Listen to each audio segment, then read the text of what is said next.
Hey Book Dragons, I am so glad that you've joined me today on the channel, and we're going to be talking about David Bowie. Now, many of you may be familiar with David Bowie from his music, and if you are at all familiar with 1980s era fantasy movies, you may have seen Labyrinth, in which he played the Goblin King, one of my favorite movies of all time, and definitely a favorite character of mine as well. He was just absolutely spectacular and menacing and all those good things. And he's been in other movies as well.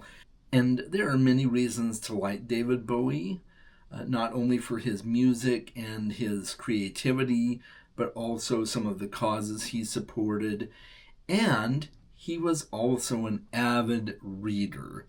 And so today I wanted to explore a few selections that I took from his top 100 book list.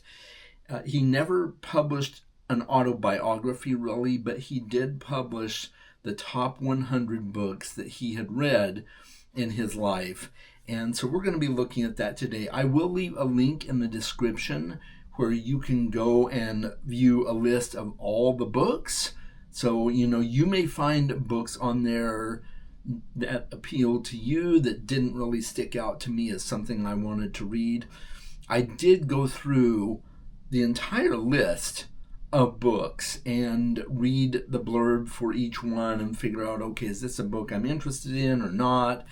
And I came up with a list of books that I am interested in that David Bowie recommended. So we're going to look at that, but feel free to look at that link and see for yourself what some of the books were that he thought were deserving of being in his top 100. So here we go. I've got my eyes on, and we're going to start with A Clockwork Orange by Anthony Burgess.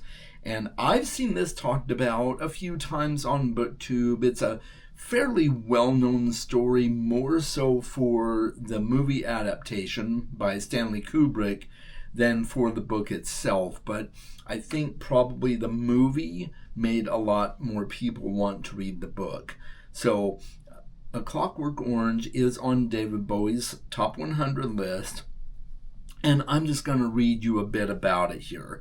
It is a dystopian novel by Anthony Burgess that follows Alex, a charismatic but violent teenager in a bleak, near-future England, who leads a gang of droogs in acts of ultra-violence.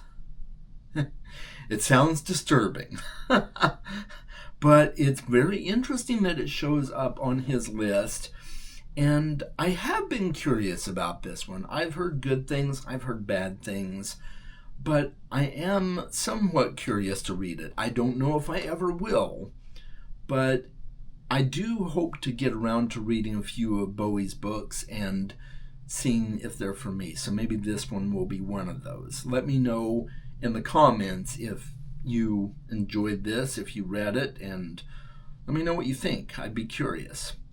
We're going to move on to The Iliad by Homer.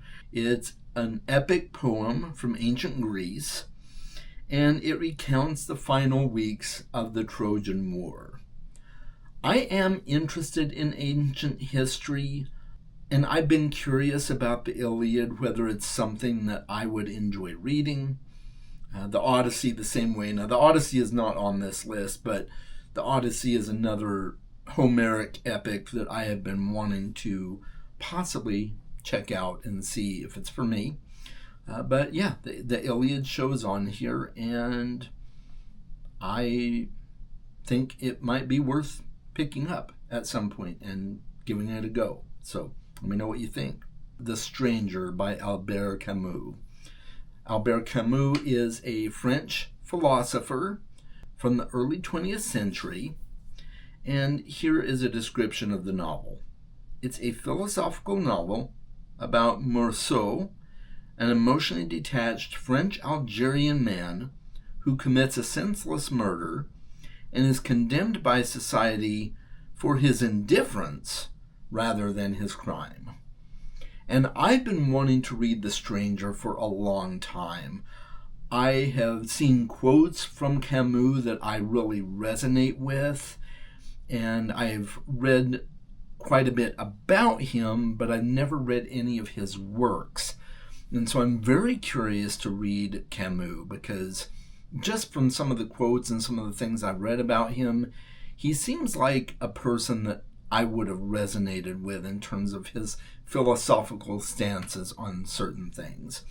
And I could be completely wrong, but I think he's worth giving a shot. So I think when it comes down to possibly reading a Bowie book, this is probably the book that I'm going to start with. To be honest, this is the one that sticks out to me and grabs me the most. But there may be others on this list that end up grabbing me more whenever I get around to that point. So we're going to move on to the next one, and that is Hawksmoor by Peter Ackroyd. And that is two parallel narratives. One is about Nicholas Dyer, an 18th century architect who secretly builds churches for a devil-worshipping sect.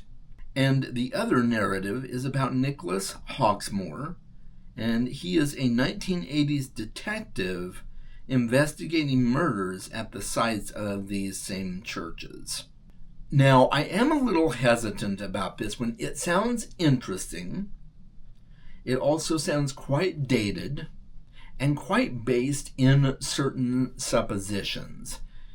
Namely, the fact that devil worshippers actually do worship the devil, like, Satanists and stuff like that. Just FYI, they don't. It's rare for cults to jump to that level of magnitude.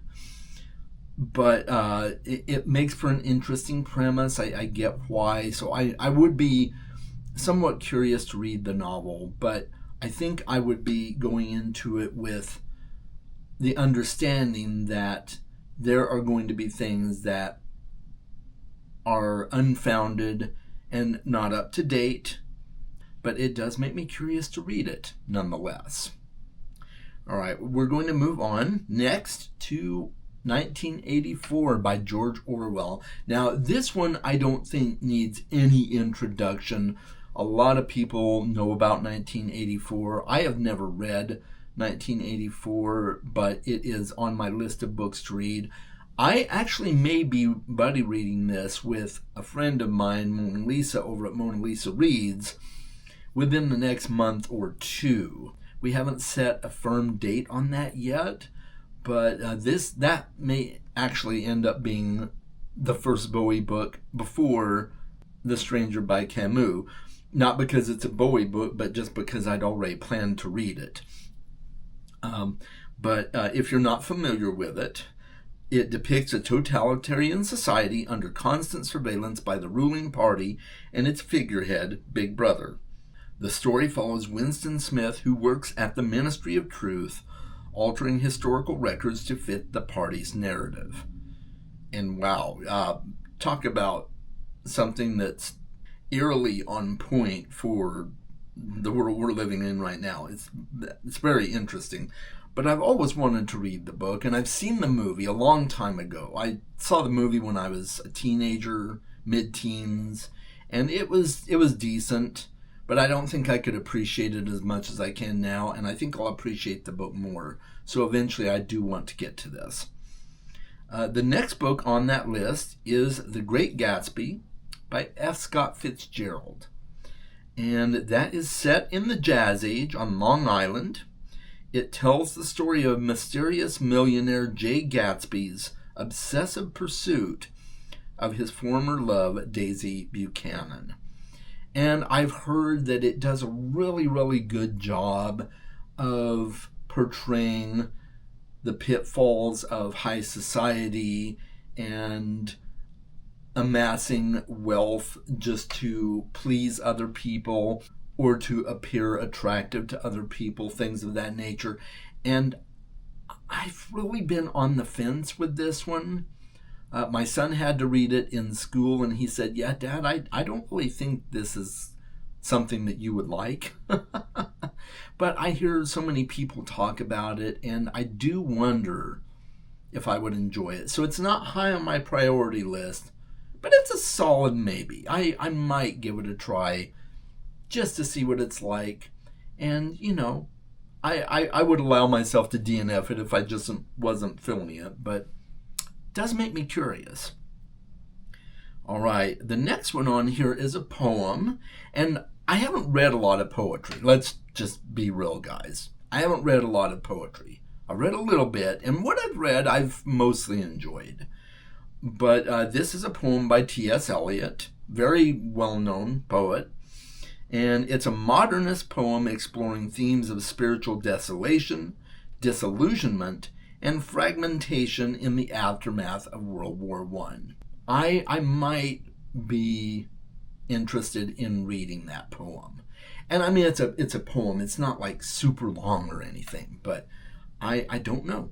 I will have to see if that strikes my fancy or not. So we're going to move on. And the next one is A Confederacy of Dunces by John Kennedy Toole. And this is set in New Orleans and following the misadventures of the obese medievalist scholar Ignatius J. Riley as he launches a crusade against modernity.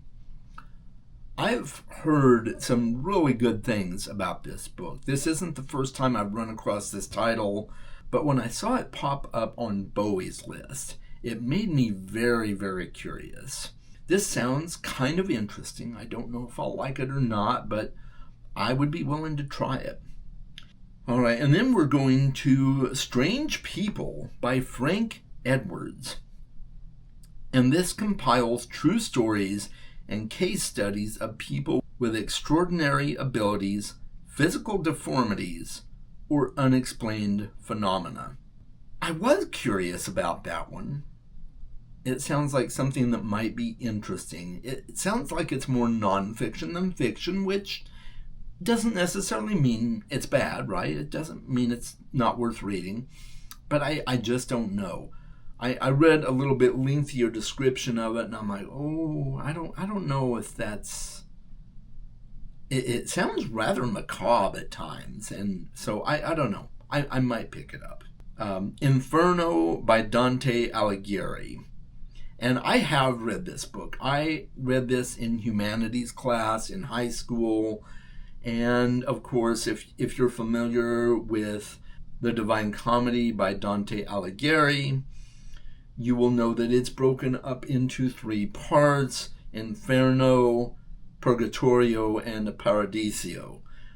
So you've got hell basically, and then you've got purgatory and paradise or heaven.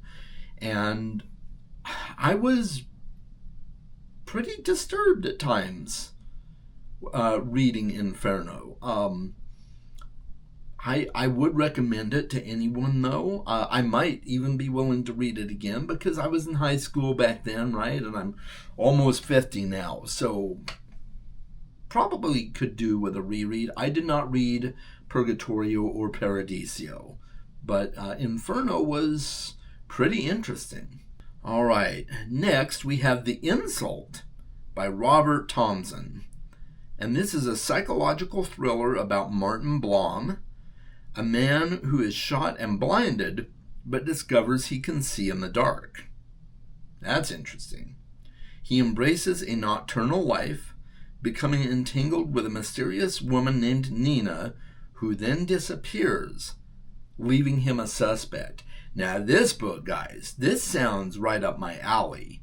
Sounds like there's kind of a murder mystery involved, and he's got this, what I wouldn't say it's supernatural, but the fact that he's blind but he can still kind of see in the dark, it sounds like there's a little bit of like supernatural ability maybe that's lingering in there. But I like it. I'm interested in this book for sure. All right, The Bird Artist by Howard Norman. And this is set in 1911 Newfoundland, following the story of Fabian Voss, a young bird artist who confesses to murdering the local lighthouse keeper. The novel explores themes of passion, betrayal, guilt, and redemption through Fabian's relationships and his artistic passion, set against the isolated and stark landscape of Witless Bay. That one sounds pretty interesting too. I don't know about you guys, but it sounds kind of like an Art Deco piece almost. It's very intriguing to me. So I'd be curious to see if that's a book that I enjoyed. And then we've got two more on here, guys. The next to last one is The Sailor Who Fell from Grace with the Sea by Yukio Mishima. And this is the story of a young boy, Noboru, and his mother's affair with a sailor, Ryuji. The novel critiques the perceived softness of the adult world and the hypocrisy of Western culture, which the boy and his gang of friends reject in favor of a brutal, detached objectivity. Their idealized view of the sailor is shattered when he abandons his life at sea for Noboru's mother, leading the boys to commit a horrifying act of retribution. Oof, I don't know if that one would be for me, but it is kind of intriguing. And then the last one on the list of book selections that I picked from his list is The Master and Margarita by Mikhail Bulgakov. Now, I've heard of this book. I think this is a fairly well-known name of a book anyway. I don't know how many people have read it that I know of, but it says it blends satire, fantasy, and philosophical depth, telling the story of the devil's visit to Soviet Moscow, the plight of a writer known as the Master, and his devoted lover, Margarita. It sounds like something that I might enjoy. I don't know. It says it blends satire and fantasy and philosophy. And when it mentions fantasy, I don't know if that's like fantasy like I'm used to with high fantasy novels, that type of fantasy, or maybe it's magical realism, or maybe it's just fantasy like, the guy's all in his head and detached from the real world. I don't know exactly what that means by fantasy. If you read this book, let me know in the comments below what you thought of it and give me a little more insight into that. I'd love to know. But that is my list of books that interested me that I found on David Bowie's Top 100 Books. Let me know in the comments below if you have looked at his list or if you've read any of the selections that I mentioned. Let me know if there's some on his list that you have read that I didn't mention here that you really absolutely loved. I'd love to dialogue with you in the comments below. This was an interesting project for me because it gives me a window into things that might be outside of my comfort zone, but still within the realm of things that I might enjoy. And I don't want to be a person who's just stuck in a rut reading-wise. I want to branch out a little and enjoy some things that I might not normally enjoy. So that's where some of these books on the list come in. And as I said, I did put the link to the top 100 list in the description below, so please go check that out and talk with me in the comments. Let's have a dialogue together on this. And that's all I got for this particular video. If you want to watch more of my content, there are some ideas on the end screen here. And until next time, make sure you read more books. I'll talk with you soon.